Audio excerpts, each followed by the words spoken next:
friends, welcome to Essentialfoodmaker. இன்னைக்கு நம்ம சேனல்ல விநாயகர் சதுர்த்தி ஸ்பெஷல் ஒரு ஸ்வீட் ரெசிபி தான் பார்க்க போறோம். கடலை மாவு லட்டு, அதாவது பேசன் லட்டு. வாங்க எப்படி பண்றதுன்னு பார்க்கலாம். இப்போ இந்த லட்டு பண்றதுக்கு அரை கப் நெய் உருக்கிடலாம்.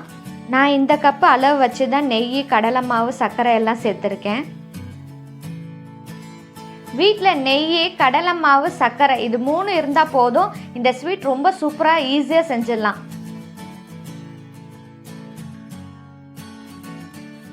பாருங்க, நெய் நல்லா உருகிடுச்சு. நெய் உருகுனதும் 1.5 கப்பு கடலை மாவை இதில் கொஞ்சம் கொஞ்சமாக சேர்த்து மிக்ஸ் பண்ணிக்கலாம்.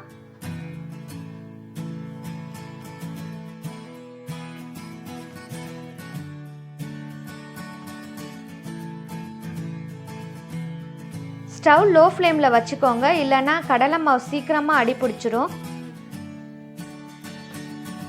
இது 10 நிமிஷம் ஆகும் கோல்டன் கலர் வரதுக்கு.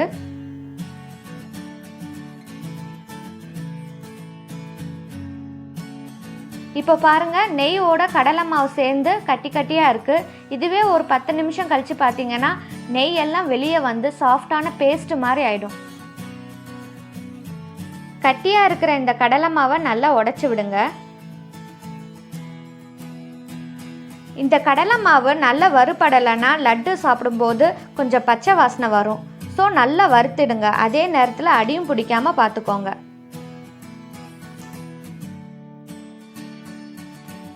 இந்த லட்டு 20லேருந்து 25 மினிட்ஸ்க்குள்ளே செஞ்சிடலாங்க. ரொம்ப டேஸ்ட்டாக இருக்கும்.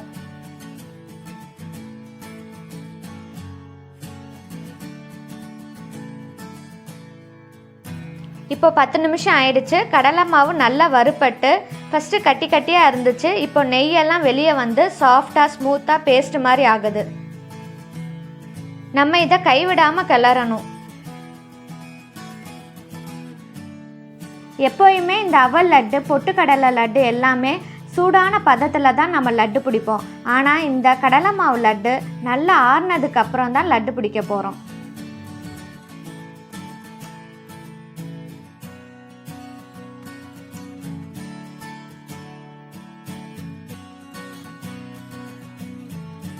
இந்த ஸ்டேஜில் நம்ம ஸ்டவ் ஆஃப் பண்ணிடலாம்.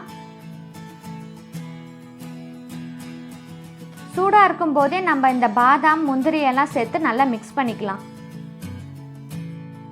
மிக்ஸ் பண்ணதுக்கப்புறம் இது வேற ஒரு வெசலுக்கு மாற்றி நல்லா ஆற வச்சிடலாம். அதே பாத்திரத்தில் இருந்துச்சுன்னா மாவு சீக்கிரமாக அடி பிடிச்சிரும். ஸோ நான் ஒரு பிளேட்டுக்கு மாற்றிக்கிறேன்.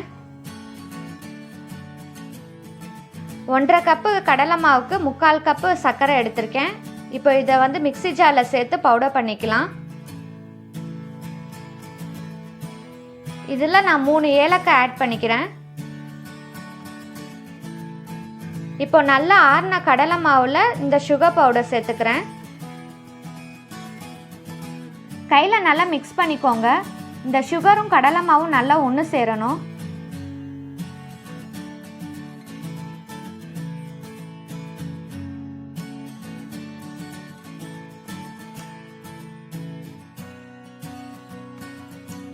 பாருங்கள், இந்த மாதிரி நல்லா மிக்ஸ் பண்ணிக்கணும். கட்டி ஏதாவது இருந்தால் உடச்சி விட்டுருங்க. உருண்டை பிடிக்கிற முன்னாடி ஃபைனலாக நான் வந்து 1 டீஸ்பூன் நெய் சேர்த்துக்கிறேன், ஒரு ஃப்ளேவருக்காக. உங்களுக்கு வேணும்னா சேர்த்துக்கோங்க, ஆப்ஷனல் தான் இது. இந்த மாதிரி கடைசியாக நெய் சேர்க்குறதுனால உங்களுக்கு உருண்டை கூட ஈஸியாக பிடிக்க வரும்.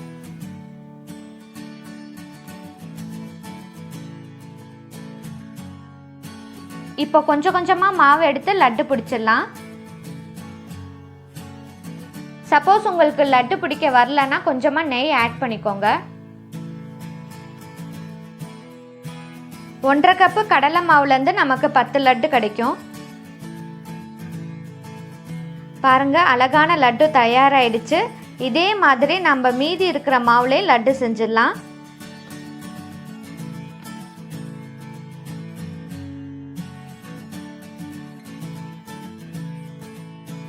கட் பண்ணி வச்சுருக்க பிஸ்தா பருப்பை இதுக்கு மேலே வைக்கிறேன். இதுக்கு பதிலாக நீங்கள் முந்திரி, திராட்சை எது இருந்தாலும் நீங்கள் யூஸ் பண்ணலாம், ஆப்ஷனல் தான். இந்த விநாயகர் சதுர்த்திக்கு கண்டிப்பாக ஈஸியாக செய்யக்கூடிய இந்த ஸ்வீட் ரெசிபியை ட்ரை பண்ணி பாருங்கள். ட்ரை பண்ணி பார்த்து உங்கள் ஃபீட்பேக்கை என்னோட ஷேர் பண்ணுங்கள். உங்களுக்கு இந்த வீடியோ பிடிச்சிருந்தா லைக் பண்ணுங்கள், ஷேர் பண்ணுங்கள், சப்ஸ்கிரைப் பண்ணுங்கள், மறக்காமல் பெல் பட்டனை ப்ரெஸ் பண்ணுங்கள். அப்போ தான் நான் அப்லோட் பண்ணுற வீடியோஸ் உங்களுக்கு நோட்டிஃபிகேஷனாக வரும். தேங்க்ஸ் ஃபார் வாட்சிங் திஸ் வீடியோ.